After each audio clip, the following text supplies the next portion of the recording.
Right, it's the miniature model of Paul with my update before I prime the SU152 from Trumpeter. I won't mention the kit number now because I think you already know that from the previous videos.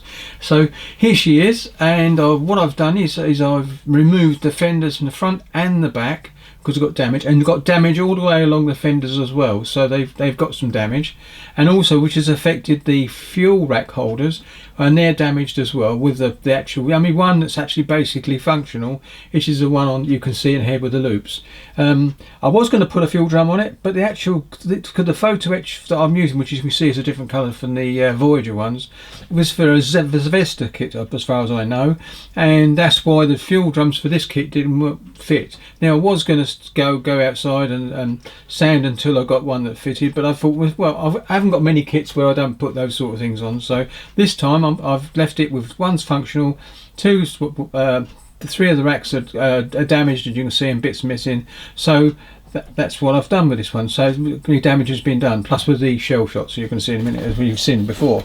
So here we go then. So going around, and as you can see, I've got one shackle for the front, and this toe cable's got to be sort of painted and fitted later.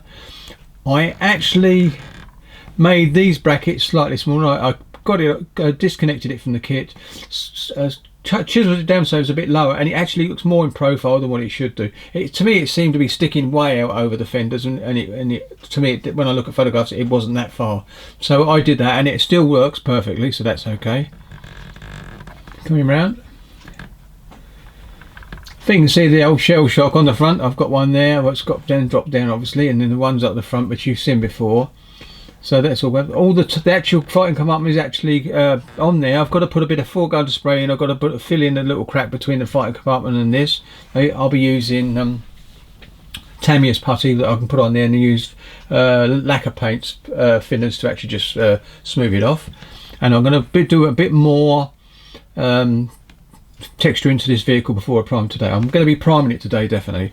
And as you can see on the front, I've removed, but you can see two holes there and two holes there. The bracket was left over. I didn't even realise there was a bracket there, but that bracket is actually fitted from the actual fender itself, so that was actually moulded in this kit there, and it would have been wrong when the actual bracket went on, because it would have been all part of the same thing to hold that actual fender, front part of the fender on.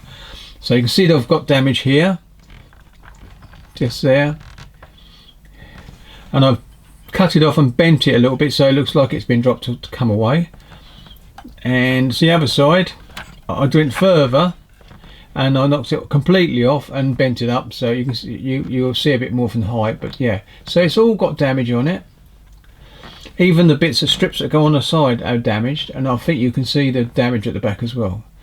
This bit I didn't think would fit on it, but I saw a couple of photographs where it was actually in that place, and it would fit there with the fuel tanks there. But what I did is I took the details out of the kit off and put the PE bit on there, which looks much better on it. So the actual catch, so that looks quite nice.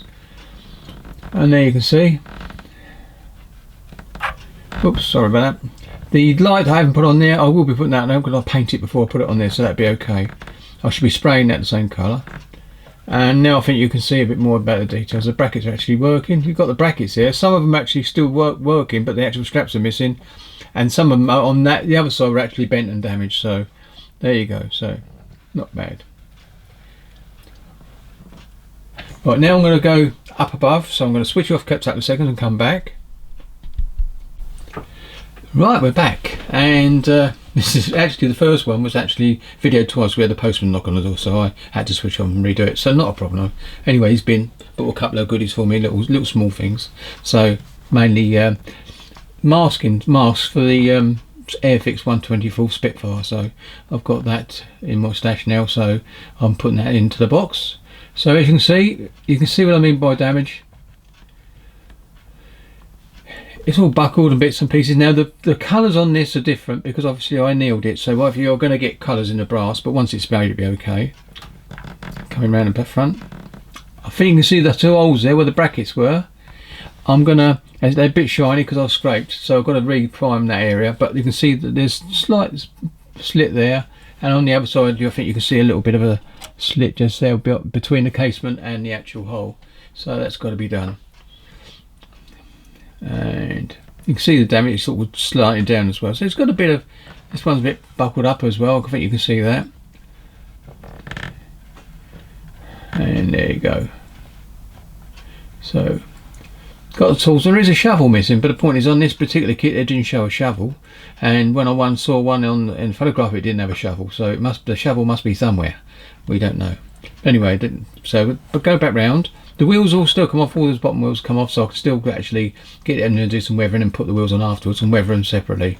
So right, what I've also done, I've got all the periscopes on. I think you can see them in place all the way round. There's 5 up there, I think it is. 1, 2, 3, 4, 5. Yeah, 5, and they are only white glued down because I want to be able to put that bit of clear plastic I said in to give the impression of a periscope, and so that's what I've done. The hatch there comes up again. I can paint that all and put the extra periscope detail inside as well after the case, so that's not a problem. And then have it painted a slightly brighter, a darker colour, because obviously it didn't get affected by the weathering quite so much being inside the vehicle. I'm not going to do it white. I'm going to do it the colour of the vehicle. So there you go. And that's where the actual trooper's going to go, which I've got to do as well. Keep forgetting that. He's still ready to put together and do. Once I've got this vehicle primed, I've got the tracks done, and not done, but they've been all done and cut. I'm going to just stop it and come back in a second and show you the tracks. And I'm back, and just here in the spray area. These were all brush painted, sprayed for primer first originally, and this is all paint using live colours, using about 4 rust colours in this situation. Now that's not how they're going to be. Because I've got to put some mud in. Using the night shift method, and I'm just giving that a try. Then I'll be using a pencil or what's it called? Lead pencil. I've got a big bar of lead which go through and run through, give the shininess on the wheels and obviously on the actual tracks themselves, and then I can use a bit of a sanding stick just to rub off and get a glint on the tracks where it hit contact with the road. So the other one's done exactly the same. Well, it won't be exactly the same, but it'll look like this if I rolled it up next to it, so you can see what I mean. It's done on the inside as well. Really pleased with how they look so far. I mean, they don't. The fact that you could actually put them on there and just get it as Night Shift said. But I'm going to put a wash of dust on it and everything to bring it tight into the vehicle once that's done as well. So yeah, so that's coming along quite nicely now. So what I'm going to say now is I'm going to say that's quits for this video. And if I move that a little bit back there we go.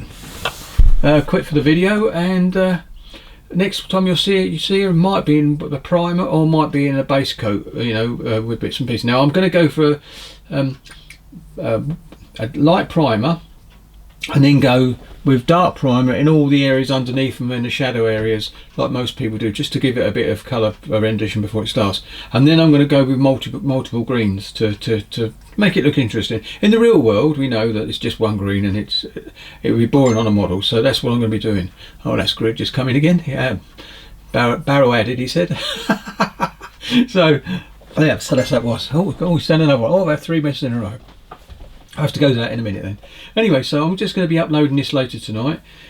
Quite pleased with it, as I said. I've never done a real badly damaged battery. I mean, this one's pretty bad and got the old shell shocks on the front and the back, and a few bullet holes on the side. So yeah, and I'm pleased with the tracks, and I'm going to use that similar method for my next set. But yeah, so there you go. Anyway, I'm going to say that. Now what I'm going to say now is Happy New Year. Happy New Year to everyone that watches, well, basically anyone that watches and anyone that just comes on randomly. It's see how quick it's come around for 2023. It's unbelievable. But there you go. Let's move on. Another year older we'll be soon. Of course, I'll be 67. Or 68. Oh, I don't want to think about it. Anyway, so everyone look after yourself. Have a happy New Year and enjoy the celebrations. I'll catch you next time. Happy modelling.